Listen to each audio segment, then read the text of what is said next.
que es bastante conflictivo. Voy a tomar unos minutos, voy a tomar aquí el cronómetro, voy a tomar unos minutos para compartirles algo acerca de este tema. ¿Alguien recuerda cuál fue el tema que utilizó Diana Porto en su última predicación? ¿Alguien recuerda? El 90%, interesante, ¿verdad? Estamos hablando de mayordomía. ¿Alguien recuerda entonces que fue el 90%? Habló mayordomía del 90%. El 90% que no es más que el sueldo o lo que recibimos nosotros quincenal o mensualmente, y que ella habló tremendamente sobre ese tema. Yo estaba sentadito ahí y escuché nítidamente eso. Es decir, usted y yo somos unos administradores del recurso que llega a nosotros. En el capítulo 24 de Salmos dice: de Jehová es la tierra y su plenitud, el mundo y los que en él habitan. Y si leemos el Salmo 8, encontramos que ahí nosotros somos administradores. La hermana Berta habló, administradores de la creación generalmente. Pero bueno, en esto encontramos muchas cosas interesantes. Allí en ese sermón alguien se puso el termómetro. Si no se lo puso, entonces usted es sencillamente un oidor y no un hacedor. Porque en cuanto seamos buenos administradores, nos descargaremos de las deudas, nos descargaremos de ser fiadores irresponsables que tienen un poco de gente en data crédito y una cantidad de gente que invierte dinero en cosas que no son necesidad. Eso nos confrontó esa vez, ¿verdad? Mucha gente quiere vivir una sociedad económica a la cual no pertenece. Mera apariencia. Mera apariencia con cosas materiales. Y los ven ustedes que no pueden dormir, ¿verdad? Entonces es importante que cada centavo, cada peso que llega a nuestra vida, nosotros lo administremos. Ese 90% que no es de nosotros, sino que Dios lo ha dado para que lo administremos. Partiendo de la base, si usted quiere ser una persona completamente libre, pero cuando el Señor dijo que y seréis verdaderamente libres, cuando conocéis la verdad, seréis libres, ¿verdad? Si hay algo que yo sé que se extendió a mi vida, es la libertad financiera. Yo no le debo un peso a nadie. A nadie. Aquí nadie, yo le he prestado.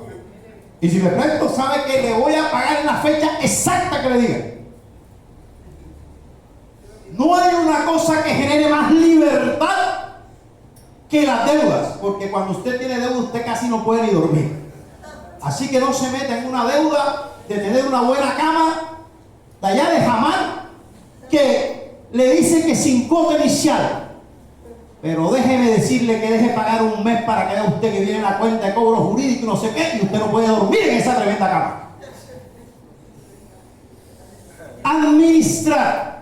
Y hoy, como voy a hablar del 10, yo les hago una pregunta a ustedes. En los próximos 20 minutos voy a decirles algunas cosas. Eso que le voy a hablar yo, lo sabe usted. ¿Qué es el diezmo? ¿Qué es el diezmo? ¿El 10 qué? El 10%, la décima parte. Mi amigo Abraham dice que del diezmo separó todo. Y él separaba todo. Es el diezmo. Es la décima parte que usted y yo debemos devolverle a Dios, porque no es de nosotros, ¿verdad? No es de nosotros. Y yo lo aprendí tanto. Yo no sé si Sandra recuerda que la abuelita, donde nosotros nos vivimos los primeros meses de recién casados, esa abuelita nos llamaba a nosotros a que le contáramos y le sacáramos cuenta de lo que el viejo Pedro le daba, y ella de sus bolis y todo lo que le entraba, de lo que le daban sus hijas. Ella sacaba el diezmo y se sentaba en una sillita y se mecía así y nos preguntaba: ven acá, mijito, ven acá. Y le decía: acá, mijita, y preguntaba: vamos a sacar la cuenta, a ver cuánto tengo yo que ponerle el sobre. Tremendo eso. Me erizaba la piel cuando la señora. Ella me enseñó a mí mucho de eso, ¿verdad? Entonces quiero decirles de una que el diezmo, por eso decía, es un tema tan delicado, porque dicen que el diezmo es para los pastores. Ojo con eso. Ojo con eso. A mí ninguno nunca en esta iglesia me ha dado tu diezmo. Y si me lo va a dar, se lo devuelvo porque es de Dios. Y muchos compañeros de ustedes les dicen, tú le vas a llevar la plata del pastor. Pero ustedes ya deben tener una respuesta, ¿no? Deben tener una respuesta claramente respecto a eso. Muchos dicen que hay mucha gente que se roba. Sí, ciertamente. No digamos que no, porque hay muchos pastores y muchos ministros que se roban los dineros. Ellos se llaman mercaderes del evangelio, para que lo sepan. La Biblia dice que son mercaderes del evangelio. O sea, que aquí no digan usted como apartar por $1,000,000 de pesos, apartar por un milagro, por esto, por lo otro, por una casa. No, esto no se trata de eso. ¿Ok? Cuando usted lee la Biblia se da cuenta exactamente la verdad y nada más que la verdad. A mí una vez me dijo alguien aquí, él no está aquí, él está en otra congregación. Él iba a trabajar y se ganaba, se ganó su dinero. Claro que algo tuvo que ganar, en ese momento, $1,125,000 pesos. Y me dijo que me lo iba a dar a mí porque esa era la primicia. Y yo le comenté a mi esposo, Sandra, mire, fulano me propuso esto. Y yo le dije, vaya, coloque esto en el sobre, colóquelo como diezmo ofrenda especial, porque eso no es para mí. Uno no puede hacerse loco en esta cosa, ¿verdad? Entonces, el diezmo, oiga bien, lo quiero dejar bien clarito, el diezmo no es para pagar la cuota del carro. El diezmo no es para comprarse una pinta, una camisa como esta. El pastor tiene una tremenda camisa. Me la regalaron el día de mi cumpleaños. El diezmo no es para comprarse una tremenda moto. Si tú empiezas a ganar, tú tienes que apartar o separar el diezmo si eres cristiano. Si no, ni lo tomes en cuenta. Pero si eres cristiano, no es para pagar la cuota de la casa. Oiga, no es para hacer mercado. Aquí hay una parejita en algún momento me propuso y ganaban bueno dinero los dos. Me propuso que sus platas eran para, y yo le dije, porque ustedes no diezman. Porque como pastor me interesa. Y me decían que era para que lo iban a comprar para hacer mercado. Y ellos hacían mercado y nosotros íbamos con ellos a repartirlo. Pero un día le dije, el diezmo no es para hacer mercados.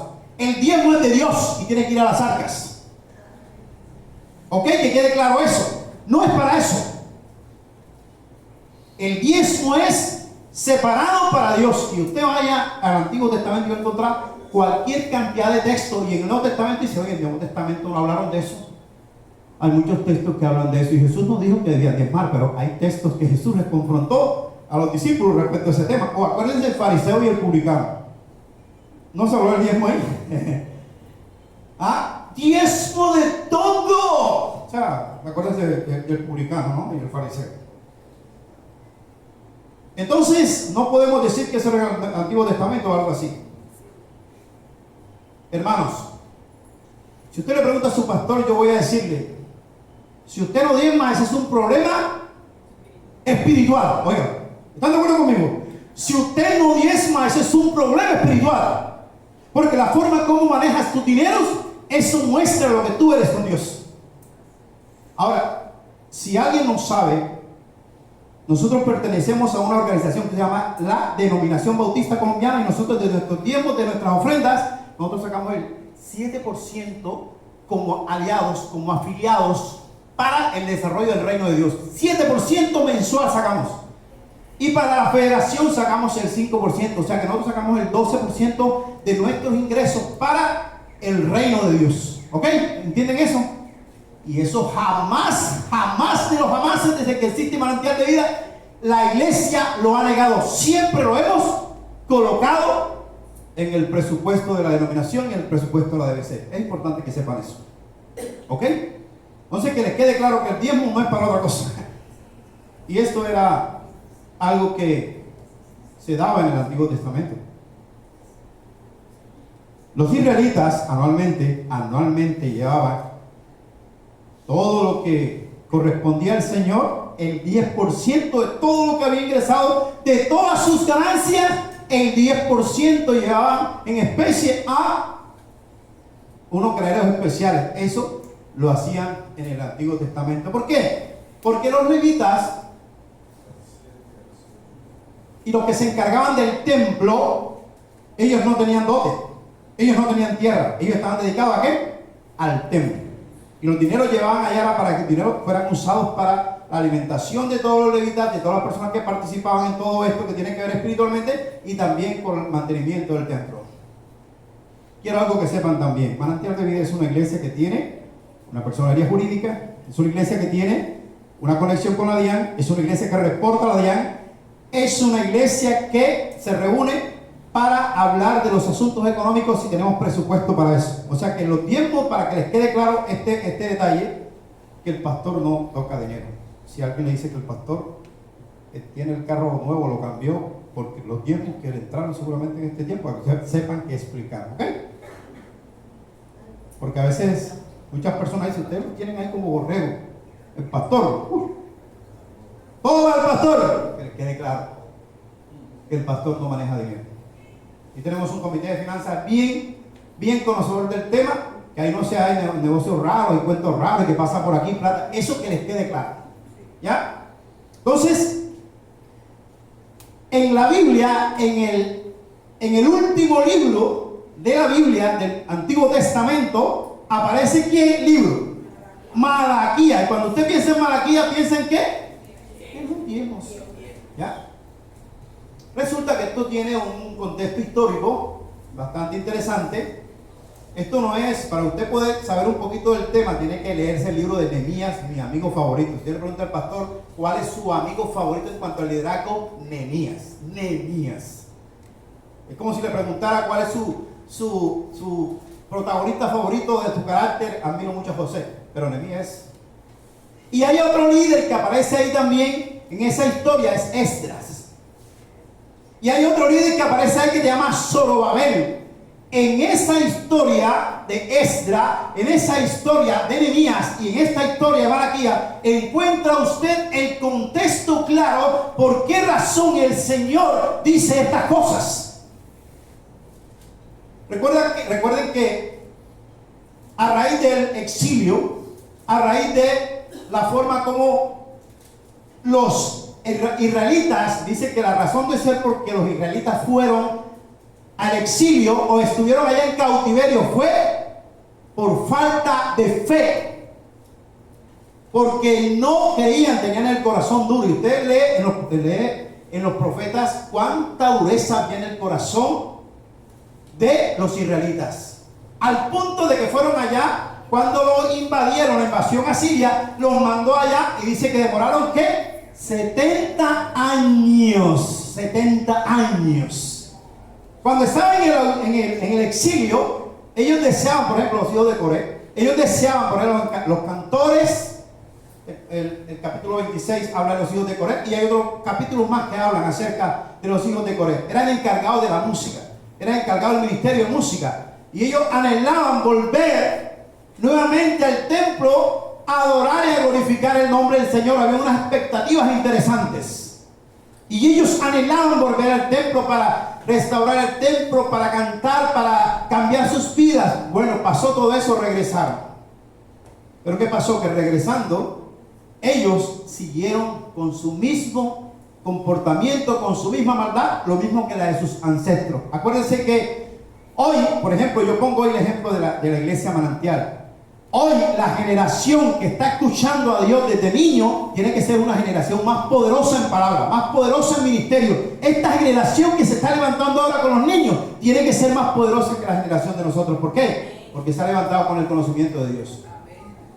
Si antes pasaba, realmente Dios a veces utilizaba personas como Ciro. A Ciro lo utilizó para mandar a Zorobabel, 50,000 de los que estaban en el cautiverio. Los mandó el Señor a través de Ciro, que le movió el corazón para que fueran a reconstruir de alguna manera el templo. Y quiero hacer esta anotación muy interesante. Yo puedo demorar aquí unos 25 minutos hablando de ustedes, pero ¿saben qué pasó? Como dice un gran amigo mío aquí, que lo quiero mucho, bárbaro. Así dice Junior, ¿verdad? ¿Cómo es que dice? Bárbaro. Tremendo bárbaro. ¿Sabe quién era tremendo bárbaro? Esdras.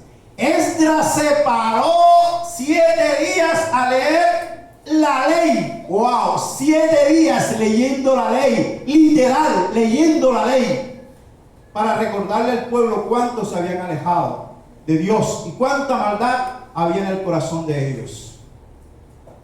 Y muchas cosas acontecían, ¿verdad? Durante esa época. Ellos regresan con el propósito de reconstruir el templo, con el propósito de reconstruir sus vidas y entregarle lo mejor al Señor, como usted cantaba esta mañana el himno.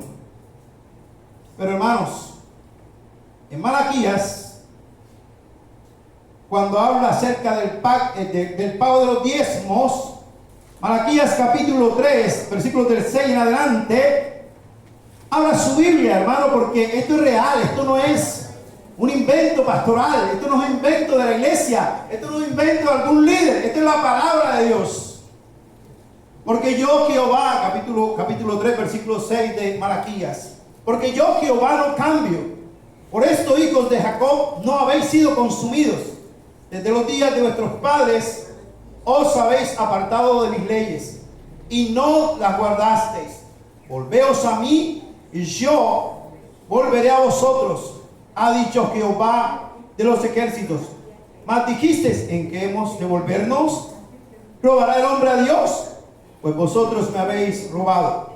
Y dijiste, ¿en qué te hemos robado? En vuestros diezmos y ofrendas. Malditos sois con maldición, porque vosotros, la nación toda, me habéis robado. Mire qué texto tremendo. Traed todos los diezmos a la alfolía y alimento en mi casa, y probadme ahora en esto, dice Jehová de los ejércitos. Tremendo, ¿verdad? Y dice, traed todos los diezmos a la alfolía y hay alimento en mi casa, y probadme ahora en esto, dice Jehová de los ejércitos, si no os abriré las ventanas de los cielos y derramaré sobre vosotros bendición hasta que sobreabunde. Podría quedarme ahí, ya todo está dicho. Traed los diezmos al alfolí. No es lo que tú quieras. No es que si te ganas 10 millones, dices, no, yo me gané 10 millones. Y como me gané 10 millones, entonces voy a solamente a mandar una ofrendita. Recuerda, son 10 millones. Yo le contaba en estos días a mi hermana Ernedis, de una miembro de esta iglesia, que vendió una casa. Y la casa en ese momento la vendió en 120 millones de pesos. Y me preguntó, pastor, mire, la casa es mía. Yo tengo mis hijos, pero esa casa es mía. Esa casa fui yo quien la construí, no fueron mis hijos. Yo todavía no se la voy a entregar a ellos. Pero yo recibí 120 millones de pesos. ¿Usted qué piensa, pastor? Porque voy a comprar 2 casas en tal parte. Con esa plata voy a comprar 2 casas. Eso fue lo que me orientaron mis hijos. ¿Usted qué piensa, pastor? Yo le digo, hermana, vea, yo no quiero que usted se meta en lío. Ni usted se meta en lío, ni me meta en lío a mí. Si su corazón le dice que usted haga lo que tenga que hacer, hágalo. Pero no traiga el diezmo de esa manera, porque usted me mete en lío a mí. Si yo le digo que usted lo mande, me va a meter en lío. Y si usted lo manda, también se va a meter en lío. Entonces, ¿cuál es su conciencia respecto al tema? Como pastor, yo no me podía aprovechar y decirle, mande el diezmo. Si no está en su corazón, cada uno de como propuso en su corazón, no con tristeza ni por necesidad, porque Dios ama al dador alegre. Los que diezmamos, los que ofrendamos, los que ayudamos, saben que eso es una realidad. Eso lo vivo en mi propia existencia. O sea, eso es una cosa que no lo haces para que te den, sino que eso viene por inercia, derechito. Y cuando viene ese derechito, la bendición que viene a ti, material, económica, eso no añade tristeza a tu vida. Amén. Por eso, mi amado hermano, este discurso no es para que tú vengas y empieces a diezmar de corretilla. Y algunos me preguntan, pastor, pero vea, yo estoy atrasado los diezmos, ¿cómo hago? Hermano, comienza desde ya. No, que estoy atrasado, que llevo 2 años, hermano. Tú no te vas a poner a cuentas con Dios, pero el Señor dice, ven, pongámonos a cuenta. Traed los diezmos al alfolí. Tráelos porque son del Señor, son para la obra, son para la construcción del templo. Ahora termino diciéndoles por qué razón Nehemías, Esdras y Malaquías hablan de esto. Porque estos que vinieron de la cautividad seguían duros de corazón. Estos se volvieron duros. Una de las cosas que más mataba la situación que pasaba ahí era que se volvieron tacaños. Iban delante de Dios a llevarle la ofrenda, que debían llevarle lo mejor, como decía la canción, y le llevaban ¿qué? Los animales feos, los frutos más feos. Qué cosa tan deprimente. Si tienes que mandárselo, si tienes que presentárselo al rey o al presidente, o sea, harías eso. Nosotros que somos más pantalleros, si el presidente o el gerente de nuestra empresa nos va a visitar, oye, hasta alquilamos muebles, alquilamos un super televisor, oye, trajimos gente para que nos haga la comida y traemos comida, no sé qué, porque viene el presidente, mira, viene el presidente. Yo me voy a arrodillar del presidente, cuando lo vea, voy a temblar. Eso sí que no me ha comido, decía Sandra, viene toda la cúpula de la empresa porque van a hacer visitas, van a hacer autoridad. Yo tranquilito, ¿cuál es el problema? Son igualiticos, estamos al mismo nivel. ¿Verdad? Estamos al mismo nivel. Pero cuando se trata de Dios, estos hombres en la confrontación de Dios a través de Malaquías se volvieron perversos. Se estaban separando como locos y se habían metido con una cantidad de mujeres perversas que idolatraban, mujeres que estaban metidas con dioses bacanales y se enredaron y se volvieron malos los unos con los otros. Pero no solo eso, sino que construían sus casas y las hacían bien bonitas, tremendas casas bien elegantes, y no había plata para reconstruir el templo. Estaban avergonzados. Dios estaba reclamando de que no. Ustedes recuerdan la forma como construyeron el templo de Salomón. Dicen que es una obra majestuosa. Y si la comparaban con esto que estaban haciendo, cómo habían dejado de deteriorar el templo. Y lo peor, hermanos, es que no solo eran los que hacían parte de toda esta generación, sino que los líderes participaban de eso. Es decir, los levitas, las personas que estaban al frente de eso, participaban y estaban de acuerdo con eso, porque siempre sacaban su tajá. Dios tenga misericordia de aquellos que sacan su tajá y que se aprovechan de la fe de la iglesia, o que se aprovechan de los diezmos de la iglesia, o que se aprovechan de los recursos que son para el extendimiento del reino de Dios. Por eso dije, la plata que es de Dios y eso es para el ministerio, la obra del Señor. Entonces, hermano, qué lindo es que tú sencillamente cuando cojas su dinero, tú no tienes que pensar que esa plata es para otro. Aparta el 10, porque eso es lo que hizo el Señor. No lo hizo Alberto, no lo dice cualquier persona. Ahora, si tú conoces una cantidad de personas que hacen eso, sabes tú la retribución que van a tener sobre eso. Yo le comentaba a mi esposa hace algunos días que fulano de tal y mengano se metieron con, y mi mamá decía así, yo a Sandra le estaba diciendo, se metieron con la plata del Señor. Pero mi mamá decía, ay de aquel que se meta con los trastos de la iglesia. Decía mi madre sin saber nada de Dios ni nada de eso. Eso le tenía yo miedo, ¿sabe? Entonces, mis amados, no se sigan haciendo los que de pronto se lo hacen. No, que voy a sacar el 3, el 2, porque gané el banco, ¿no? Eso es mucha plata para la iglesia. Lo que Dios le estaba demandando a estas personas era que habían descuidado el templo, habían descuidado sus vidas, habían descuidado sus matrimonios, habían descuidado su vida espiritual. Y el Señor les pone el termómetro esto. Si ni siquiera esto cumplís, ¿qué más ha de cumplir? Así que si alguno en esta mañana está aludido por esta palabra, es la palabra, no sigas separando el diezmo para ti, o no separes el 3, el 2, nada. Separa el 10 porque lo demás será robar. Si el Señor dice que el que presta y no paga es un ladrón, ahora póngase a pensar en que se tumba los diezmos. Entonces no se pregunte por qué razón, porque también puede ser así. No se pregunte por qué razón se daña el ventilador, se daña la hora, se daña no sé qué, se daña cuándo, y no sé. Yo no sé si a usted le pasa, caballero que está aquí, pero apenas se daña algo en la casa yo lo saco a arreglar. La nevera se me dañó, Sandra, busco un tipo. Al día siguiente el tipo estaba ahí y tuve que sacar plata de una. ¿Cómo dejamos que se deteriore la vida espiritual de nosotros tan fácil? ¿Cómo dejamos que se deteriore de nosotros el templo tan fácil cuando tenemos en nuestras manos el recurso, la bendición del trabajo que nos da? Y les recuerdo, hermano, no es para otra cosa. casa, no es para la carrera de tu hijo, no es para tu carro, no es para tu casa, no es para restaurar tu casa. El diezmo es para Dios. Quiero invitarlos a ponerse de pie.